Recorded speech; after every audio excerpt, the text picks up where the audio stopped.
मंत्री की कुर्सी पे बैठने के बाद उपेंद्र कुशवाहा के बेटे दीपक प्रकाश के तेवर ही बदल गए।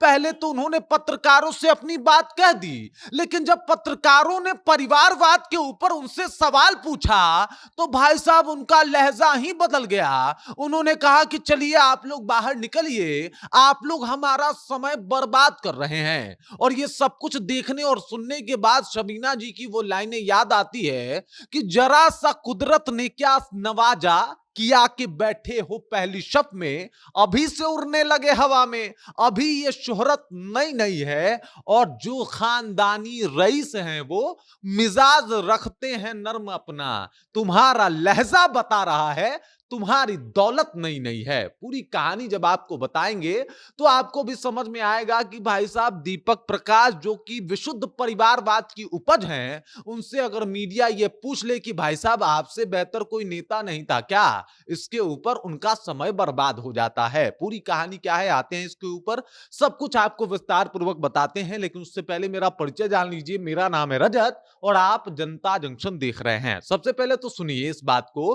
कि उपेंद्र कुशवाहा जी अपने विधायक लड़वाते हैं, लेकिन भाई साहब इनके बेटे जो हैं वो एमएलसी के तौर पे काम कर रहे हैं। एमएलसी भी कैसे, तो भाई विधायकों ने मिलके चुन लिया कि चलिए भाई उपेंद्र कुशवाहा के बेटे हैं, इनको जो है वो राजनीति में आने का पूरा पूरा हक है। ये आम जनता थोड़े हैं कि इनको पूरा माहौल बनाना पड़ेगा, जीतने के लिए वाकई में काम करना पड़ेगा, जनता का भरोसा जीतना पड़ेगा।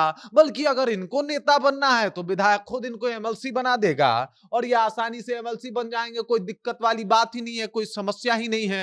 इस तरीके से इनको एमएलसी बना दिया जाता है। और जब मंत्रिमंडल का शपथ ग्रहण हो रहा था, जब 10वीं बार मुख्यमंत्री नीतीश कुमार शपथ ग्रहण किए और उसके बाद मंत्रियों ने जो है शपथ ग्रहण किया, कैबिनेट का विस्तार हुआ, तो उसमें एक और नाम आता है दीपक प्रकाश का, जो कि उपेंद्र कुशवाहा के बेटे हैं। और इस तरीके से बिना चुनाव लड़े, बिना जनता के बीच में गए इनको मंत्री बना दिया जाता है। जनाब जींस और शर्ट पहन के जाके मंत्री पद का शपथ ग्रहण भी कर लेते हैं। लेकिन देख लीजिए, वो कहा जाता है ना कि अगर कुछ चीज अगर आपको मेहनत से मिला हो तो वो और बात है, लेकिन अगर घर बैठे बिठाए मिल जाए तो फिर क्या ही पूछना। आपको क्या पता कि आपको क्या मिला है, फिर तो आपके लिए जो है सब कुछ नॉर्मल है। रोटी की कीमत वो जानता है जो रोटी के लिए मशक्कत करता है, वरना छोटे बच्चे तो रोटी फेंक देते हैं क्योंकि उनको नहीं पता होता, एक मध्यम वर्गीय गरीब फैमिली का बेटा, कि भाई साहब रोटी कैसे कमाई जाती है। तो ठीक उसी तरीके से मंत्री की कीमत इनको क्या पता कि मंत्री पद पा जाने के बाद क्या होता है। इनके अंदर आ गया भाई साहब ईगो, गुरूर। देख लीजिए, इनसे कहा जा रहा है, ये इन्होंने बताया कि भाई पंचायती राज हम मंत्री जो है वो बन गए हैं, आप लोगों से सहयोग की उम्मीद करते हैं, आप लोग सहयोग करिए, हम लोग लोकतंत्र को जो है वो और बेहतर करवाएंगे, लोकतंत्र आगे बढ़ाएंगे। पंचायती राज का क्या काम होता है शायद अभी इनको नहीं पता, तभी इनको इतना सब कुछ बातचीत करना पड़ा, वरना बताते कि पंचायती राज में वो किस तरीके से गांव का विकास करेंगे, उसमें कौन कौन सी सुविधाएं आती है, आधारभूत जानकारियां आती है, उसके बारे में बातचीत करते। तो उसके बारे में बातचीत नहीं किया, उन्होंने लोगों से सहयोग मांगा, बात खत्म हो गई। सवाल अब जो है वो पत्रकारों के द्वारा ये पूछा जाने वाला था कि परिवारवाद के ऊपर क्या कहिएगा, आप परिवारवाद के बारे में बताइए। बताइए कि भाई साहब आप जो है वो मंत्री कैसे बन गए, बताइए कि आप चुनाव काहे नहीं लड़े, बताइए कि आप जनता के बीच में काहे नहीं गए। और ये सब सवाल होता या पूछा गया, भाई साहब इनका गुस्सा 7वें आसमान पे पहुंच गया। कहा कि चलिए बाहर निकलिए,